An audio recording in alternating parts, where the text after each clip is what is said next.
Avant toute chose, pour une plus grande immersion, je vous invite à vous munir d'un casque, de vous mettre dans le noir. Bon courage et bonne écoute.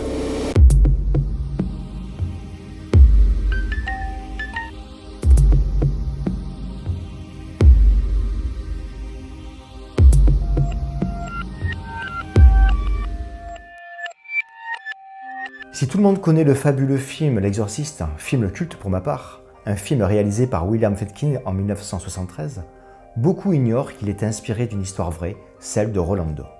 En 1949, alors qu'il n'était encore qu'un étudiant, William Peter Blatty découvrit par hasard un article dans le Washington Post relatant l'histoire d'un jeune garçon de 14 ans surnommé Rolando par l'Église catholique, qui avait été possédé par le démon avant d'être exorcisé. Fasciné, il se mit à écrire sur le sujet en 1971. Son roman L'Exorciste était publié à cette époque. Il était surtout connu en tant que journaliste, mais son livre se vendit néanmoins à plus de 13 millions d'exemplaires, uniquement aux États-Unis. En 1991, l'écrivain Thomas B. Allen s'intéressa lui aussi à l'affaire et reprenant tous les éléments du drame à travers les articles, les documents et les témoignages qui s'y rapportaient. Il écrivit un nouveau livre sur le sujet Le Possédé, la véritable histoire d'un exorcisme, dans lequel il rebaptisa le jeune garçon du nom de Robbie.